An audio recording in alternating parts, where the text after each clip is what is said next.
મારો પ્રતિભાવ તો એવો છે કે કોઈ પણ સર્જક હોય, કોઈ પણ ક્ષેત્રમાં હોય, એની સર્જકતાનો એક સ્વીકાર થાય, રાષ્ટ્રીય કક્ષાએ સ્વીકાર થાય એટલે એનો આનંદ થાય જ, અને એ આનંદ મને થયો છે.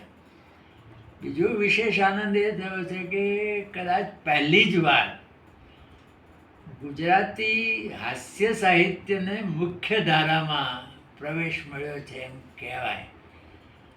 અત્યાર સુધી હજી સામાન્ય શું ચાલે છે કે આપણે ત્યાં હાસ્ય સાહિત્ય, બાળ સાહિત્ય, લોક સાહિત્ય એ બધું હાસ્યામાં ચાલે છે. પણ આ એક પદ્મશ્રીના સન્માનથી હાસ્યનો મુખ્ય ધારામાં સમાવેશ થયો એનો વિશેષ આનંદ છે. હા, એટલે આમ તમને કહું, એમાં મને યાદ આવે છે કે 2011 ત્યારે આ જે ટ્રસ્ટ સ્થપાયું એનો જે ભૂમિકા છે એ છે કે 2011ની 5મી જાન્યુઆરીએ પૂજ્ય મોરારી બાપુના હસ્તે મારું સન્માન થયેલું એક શિક્ષક તરીકે. આ જે ફાઉન્ડેશનના જે પ્રમુખ છે, બીજા ટ્રસ્ટીઓ છે, બધા મારા વિદ્યાર્થીઓ છે. અને એ વિદ્યાર્થીઓએ સાવરકુંડલા છોડ્યા પછી 36 વર્ષ પછી મારું સન્માન કરવાનો વિચાર કર્યો. તો મને પૂછ્યું કે કોના હાથે સન્માન થાય તો તમને ગમે એમ. એટલે મેં કહ્યું કે બાપુ જો હા પાડે તો મને વિશેષ ગમશે. અને બાપુએ હા પાડી. અને 5મી જાન્યુઆરી 2011ના રોજ, એટલે આજથી 15 વર્ષ પહેલાં, આમ એવું કોઈ સન્માન સામાન્ય રીતે એ સમયમાં જે લોકો હાજર હતા એ કહે છે કે આવું કંઈ સન્માન જોયું નથી, એક શિક્ષકનું આવું સન્માન જોયું નથી. ત્યારથી પછી એ ટ્રસ્ટ થયું.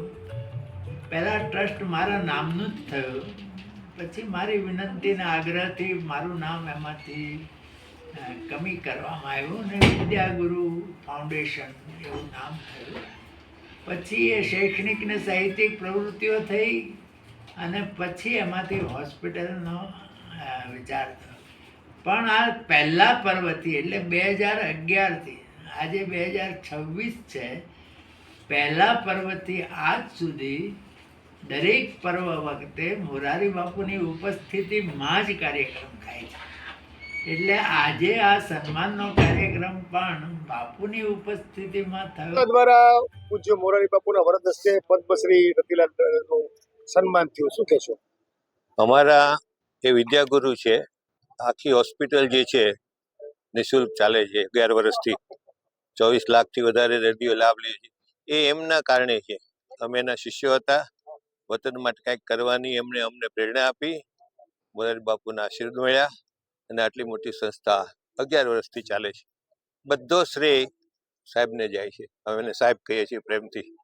તમારા ગુરુ તરીકે એને પદ્મશ્રી મળ્યો, કેવી ખુશી? બહુ આનંદ, ખૂબ આનંદ થયો છે. આનાથી વધારે આનંદ વ્યક્ત કરવાના શબ્દો નથી, એટલો આનંદ થયો છે.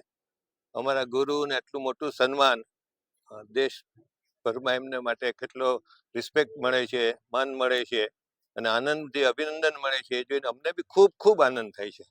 આજે મોરારી બાપુના વરદ હસ્તે એમનું સન્માન કરવામાં આવ્યું અને લગભગ 400 થી 500 માણસ હાજર હતા. અને બાપુ તો એમને માટે, બાપુને બી ખૂબ પ્રેમ છે.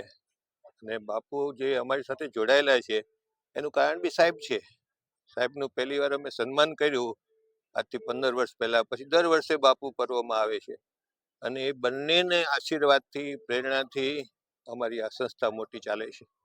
એટલે અમે ખૂબ ખૂબ આનંદ થયો છે અને સાહેબને મોઢું પણ યોગ્ય સન્માન મળ્યું છે.